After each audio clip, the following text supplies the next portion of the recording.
So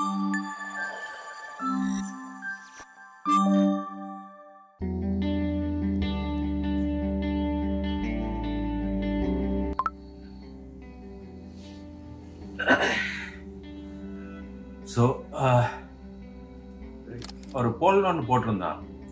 post community போஸ்ட்டில் நிறைய பேர் ஓட் பண்ணியிருக்கீங்க. அதாவது நேற்று முந்தின நாள் தான் போட்ட ஒரு போஸ்ட், எந்த நாட்டுக்கு அடுத்தா போடலாம் ஆப்ஷன் போட்டிருந்தா, டர்க்கி போவோமா, துபாய் போவோமா, கனடா போவோமா, அல்லது நார்வே போவோமா. இப்போ அந்த போஸ்ட் ஸ்டார்ட் பண்ணி ஒரு 3 நாள் ஆகிட்டு, 3 நாளில் ஒரு 250-300 ஓட் வந்துருக்குது.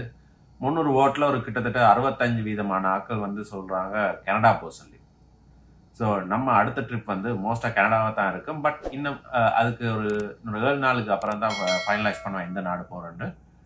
பட் தொடர்ந்து இணைஞ்சிருப்போம். எந்த நாடுன்னு வீடியோக்குள்ள போக உங்களுக்கு தெரியும்.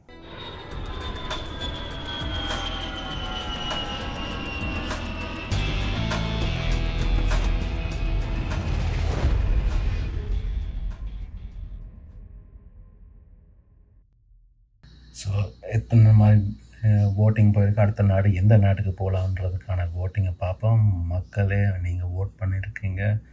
ஸோ இதில் பார்த்து நான் கேட்டிருந்தேன் எந்த நாட்டுக்கு போகலான்னு சொல்லி வீடியோ போடணுமா கமெண்ட் பண்ணுங்கன்னு சொன்னால் யாருமே கமெண்ட் பண்ணலை. ஸோ இந்த செக்ஷனில் யார் எத்தனை ஓட்டிங் வந்து துபாய்க்கு 6%, கனடாவுக்கு 63%, டர்க்கிக்கு 7%, நார்வேக்கு 23%. ஸோ முதலாவதாக இருக்கிறது கனடா, அடுத்தது நார்வே, டர்க்கி, துபாய். ஸோ இந்த 4 நாட்டுக்கும் இந்த வருடம் போடலாம்னு இருக்கிறேன். ஸோ ஓட்டிங்க்கு நன்றி மக்களை. இன்னும் ஓட்டிங் போயிட்டு தான் இருக்குது. ஸோ அதுக்குள்ள நான் விசா இந்த வேலையெல்லாம் செய்ய வேணும். ஸோ இப்போ 390 பார்ப்போம்.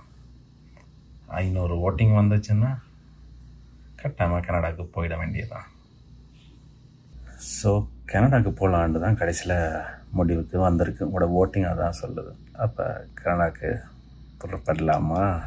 ஸோ எல்லோரும் முடிவு பண்ணியிருக்கிறது என்னென்னு சொல்லி பார்த்தோம்னா, கனடாவுக்கு போக சொல்லி தான் எல்லோரும் முடிவு பண்ணியிருக்கீங்க. ஸோ அதுக்காக தான் இப்போ ஆயத்தம் பண்ணுறதா இருக்குது. ஸோ இந்த அடுத்த செக்ஷனில் என்னென்ன எக்யூப்மெண்ட்ஸ் நான் கொண்டு போகிறேன், ஷூட்டிங்க்கு என்னென்ன எக்யூப்மெண்ட்ஸ் கொண்டு போகிறேன்னு உங்களுக்கு காட்ட போகிறேன். ஸோ இதில் தெரிகிறது தான் என்னுடைய எக்யூப்மெண்ட்ஸ். உங்களுக்கு தெரிஞ்சிருக்கும், ஆஸ் யூஷுவல் எப்போயுமே என்னுடைய மேக்புக் இருக்கும். ஸோ அதுக்குரிய memory card reader, battery charges, as usual Mankatha sunglass, gimbal, Jobida gimbal, mirrorless camera, ஒரு இன்ஸ்டன்ட் டிஸ்போசபிள் கேமரா ஒன்று கொண்டு போகிறோம். எங்கேயாவது ஃபோட்டோ எடுக்கிறேன்னா ஆஸ் யூஷுவல் மைக், 2 இது ஃபோனுக்குரிய ஒரு gimbal. ஸோ இவ்வளோ செட்டப்போட தான் நம்மளோட பயணம் ஆரம்பிக்க போகுது. இதுதான் மிக முக்கியம். இது இல்லாமல் நான் போனதே இல்லை. எந்த ஊர் போகிறது, எந்த ஒரு ஷூட்டிங், எந்த ஊரில் போய் வ்ளாக் பண்ணுறேன்டாலும் இது நமக்கு முக்கியமானது உண்டு.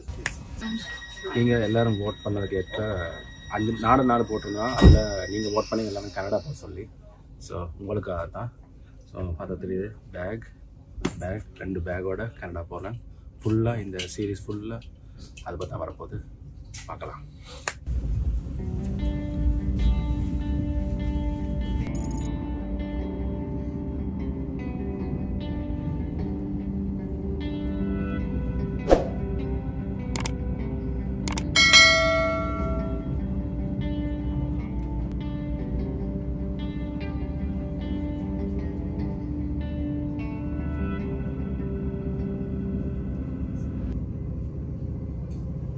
ஸோ இப்போ நாங்கள் கேட்விக் ஏர்போர்ட்டுக்கிட்ட வந்துட்டோம். ஸோ அடுத்தது என்னன்றது அங்கே போய் பார்ப்போம்.